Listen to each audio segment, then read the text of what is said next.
Pues muy bien, encantado de estar aquí. Bienvenido, sí. Muchísimas gracias. Mira, yo quiero, ya finalizando el año, y en las últimas apariciones de este programa, consultar a algunas personas que tienen condiciones analistas, que profundizan en el análisis de la situación nacional. Pensé, como tú sabes, hacer un programa contigo y con Chemel, pero problemas de agenda no lo permitió. Entonces quiero hablar contigo hoy y la próxima semana voy a traer a Oscar Chemel. Es obvio decir que Venezuela ha vivido profundos cambios culturales en los últimos años. Y yo quisiera saber, desde tu punto de vista, si esos cambios son reflejados en las encuestas que se hacen, en los códigos que se utilizan, en los valores, si se reflejan de alguna manera. O por el contrario, simplemente las encuestas hoy en día son referencias en cuanto a la opinión de la gente. No, se reflejan sin ninguna duda. Nosotros hemos visto cambios muy importantes en la opinión pública venezolana a lo largo de estos, casi 30 años que tiene Data Analysis midiendo ya opinión pública en Venezuela, ¿no? Y ahí el tema, digamos, yo diría, es como mixto. Tiene que ver, primero, con los cambios, en efecto, generacionales. Hay un tema de cambio generacional que es importantísimo. Yo diría uno de los más importantes. Y luego tiene también esos cambios han obligado a un cambio de metodología. Han obligado cambios metodológicos, han obligado a tratar de entender diferentes aristas de los mismos problemas. Por ejemplo, al principio, hace unos años, el venezolano era como más directo, más simple en la valoración política y en la valoración económica. Hoy, lo que llamamos la generación venezolana nueva, promedio, la promedio, es una generación que en la terminología técnica se llama generación IE o millennials, es como se cataloga a nivel internacional. Es una generación que nació después del año 1985 y que en el caso venezolano la población promedio tiene alrededor de 29 años, entre 25 y 30 años es un promedio venezolano. ¿Cómo es ese promedio venezolano? Y lo vemos en sus inquietudes, en las encuestas, lo que nos dicen que les interesa, que les importa, que están buscando. Bueno, uno, si lee los medios de comunicación, periódicos, programas, etc., uno podría confundirse pensando que al venezolano solo le importa la política y la economía. Y la verdad, la política y la economía, el entorno, son muy importantes para la población. Pero la población venezolana típica quiere vivir. Y vivir espectáculo, deporte. Quiere deportes, quiere espectáculo, quiere recreación, quiere tecnología, quiere además que le ayuden a explotar su vida. Es decir, eso es una parte muy importante del venezolano. Y además, estos venezolanos son unos venezolanos nuevos que nacieron con tecnología. Es decir, tienen en sus teléfonos celulares, teléfonos inteligentes, se conectan en internet en sus teléfonos inteligentes y ellos están, todas las noticias, toda la información de todo tipo es en tiempo real. Ellos no pueden esperar, por lo tanto son impacientes. Ahora, ¿tú crees que esa actitud de ese sector de la población, de lo que hoy en día es esa media que tú señalas, es recogida por la dirección política del país? No. ¿Por la dirección empresarial? No, creo que, bueno, en el tema, quizás en el tema empresarial, como están obligados a la conexión en la venta de productos, en el mercadeo, están como más haciendo investigación de las formas de pensamiento y conducta de esos consumidores. Y ahí, pues probablemente hay un poco más de desarrollo, aunque todavía hay mucho camino por avanzar para poder conectarlos. Pero no la entienden. Sí, es más difícil. Hay medios de comunicación en Venezuela que también han avanzado. Por ejemplo, tú ves algunos medios que entienden que la noticia ya no es como antes, donde tú recogías la noticia hoy a las 3 de la tarde y lo ibas a sacar mañana como un tubazo. Eso ya no existe. Sí. Ya no hay tubazos. Cualquier cosa que pasa hoy a las 2 de la tarde, a las 2 y 1 minuto, está dando vueltas por todas las redes sociales inmediatamente, tienes información, aparece. Entonces, te obliga a cambiar. Ahora, la dirigencia política parece, y no estoy hablando solamente de un lado, estoy hablando de la dirigencia política global de Venezuela, ¿no? Es un poco primitiva en la conexión con el elector. Es primitiva porque, por ejemplo, los conectores tecnológicos son como muy básicos, se meten, tienen presencia en Twitter, tienen presencia en Facebook, colocan temas en Internet, pero todavía siguen pensando en los temas clásicos o en los temas convencionales, y esto tiene que ser muy combinado. Pero hay intentos realmente. Sí, hay intentos, por supuesto que. Por actualizarse. Claro, quizás vas unos pasitos atrás, pero bueno, siempre vas caminando hacia esos procesos. Ahora ahí es muy importante entender que en el mensaje político de Venezuela hoy, tú ves como dos polos, que ninguno de los dos conecta a la gente. Uno, por un lado, entonces el mensaje es, digamos, revolución, socialismo, la izquierda, el no sé qué. Y por el otro lado es la libertad de expresión, el rescate de la democracia, el no sé qué. Y cuando tú hablas con, digamos, un elector promedio, resulta que él lo que quiere es que le hablen de las cosas que afectan su vida cotidiana. Por supuesto que todas estas cosas que hablan en el fondo afectan la vida cotidiana, pero no está traducida a la demanda de esa población. Para esa persona en el barrio o incluso en una urbanización, los temas que le interesan es los temas que están vinculados a su vida. Están interesados en qué está ocurriendo, por ejemplo, con la escuela que está al lado donde van a ir sus hijos. ¿Qué pasa con las vías que no están funcionando? ¿Por qué hay o no hay agua o problemas eléctricos? ¿Hay la posibilidad real de conseguir una casa en una misión vivienda o en un desarrollo privado? Es decir, hay infraestructura. ¿Cómo está, por ejemplo, el supermercado donde yo voy a comprar?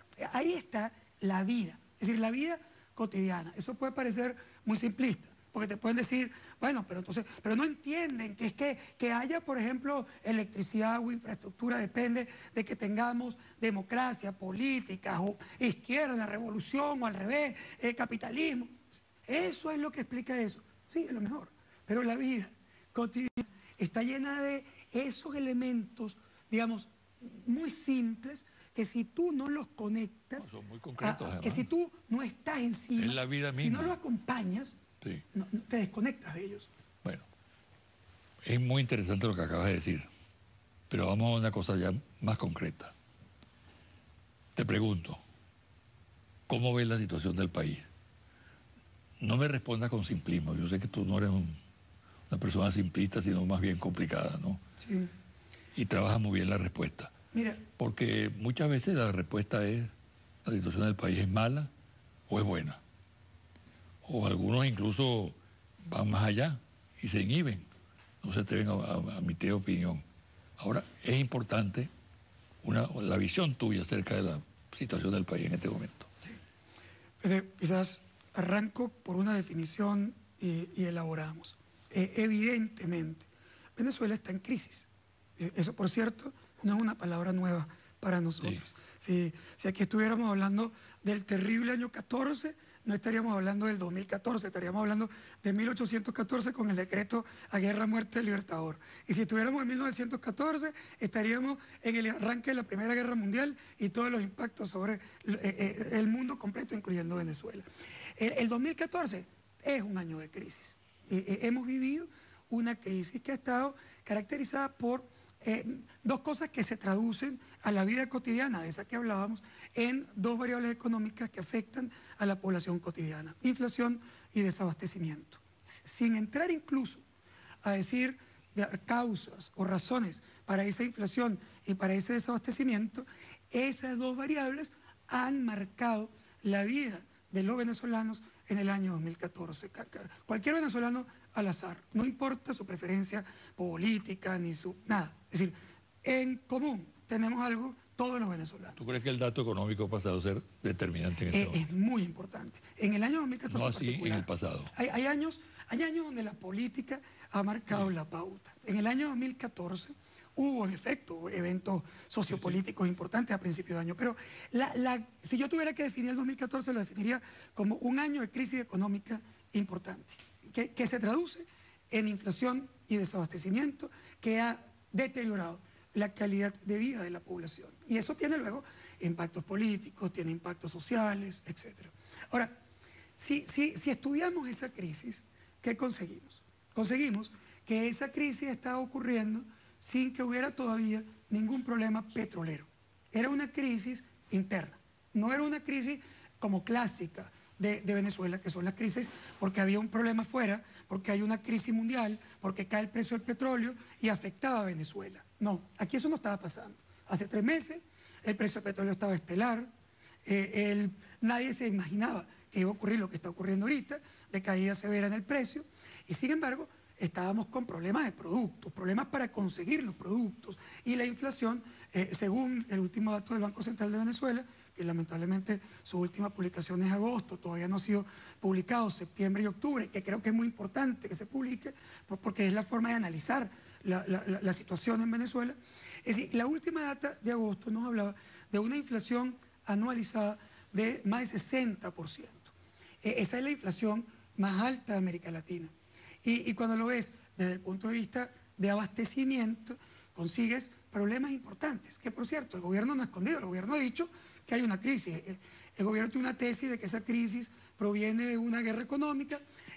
Los analistas, o la mayoría de los analistas, pensamos que proviene de un modelo de control económico no bien planteado que genera impacto sobre la economía. Pero el resultado final es que tenemos una crisis, y crisis interna.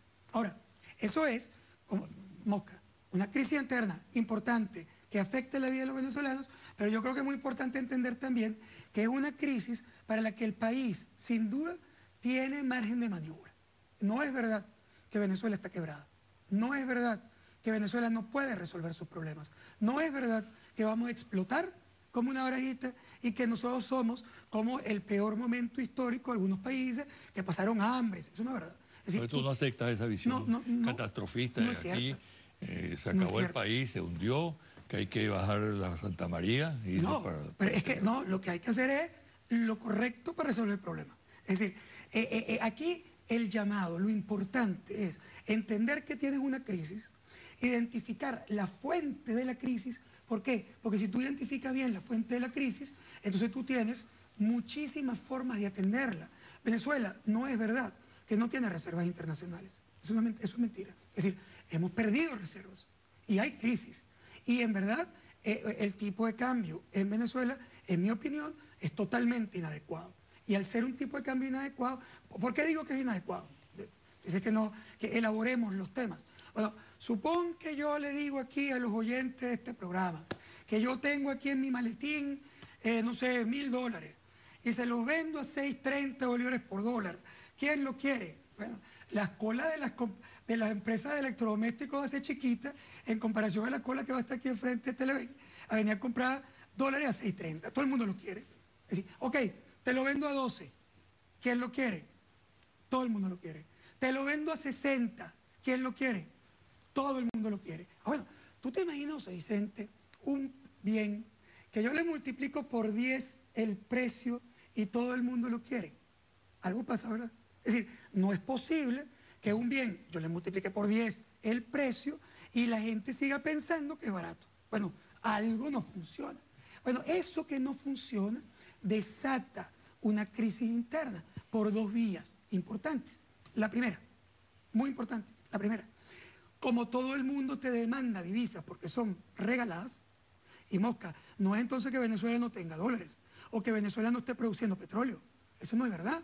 Lo que está pasando es que tú lo estás vendiendo a un precio ridículamente bajo y todo el mundo lo quiere. Entonces, cuando todo el mundo lo quiere, no te alcanza. Y si no te alcanza, entra la discrecionalidad. Tengo que decidir a quién le doy y a quién no le doy. Cuánto te doy y a quién le doy y dónde y cómo. Bueno, cuando alguien tiene que decidir eso, hay 2 cosas que ocurren en economía clásica. Primero, la ineficiencia, porque tú no sabes realmente cómo se hace esa distribución de manera adecuada. Y lo segundo, la corrupción. Porque bueno, Obviamente todos estos elementos con diferenciales tan grandes estimulan corrupción, que mosca, no estoy hablando de corrupción de gobierno, estoy hablando de corrupción alrededor de todo el sistema. Porque si tú estás vendiendo una cosa a 6.30, que alguien puede vender a más de 100 bolívares por dólar, bueno, los estímulos para que aparezcan creativos en ese proceso son gigantes de todos lados. Ahora, eso, primera ruta, impacta eficiencia e impacta corrupción. Pero hay una segunda ruta. Y la segunda ruta es la ruta de quién vende esos dólares. El dueño, el que produce en Venezuela esos dólares, que es distinto a Colombia o es distinto a Perú, es PDVSA. En Venezuela, el gran productor de dólares a través del petróleo es PDVSA. Cuando PDVSA tiene que vender esos dólares, ¿a qué precio los vende? La mayoría, 80%, a 6.30. Bueno, cuando él recibe bolívares a 6.30, no tiene bolívares suficientes para pagar a los trabajadores. ¿Por qué? Bueno, porque los trabajadores crecen a ritmos de inflaciones superiores al 60%, porque los proveedores crecen a ritmos superiores al 60%, y ese crecimiento tú no lo estás viendo reflejado en el precio del producto que tú vendes, que son dólares. Entonces, cuando tú vas a pagar, no te alcanza. Y cuando no te alcanza, ¿qué tiene que ocurrir? ¿O qué ocurre?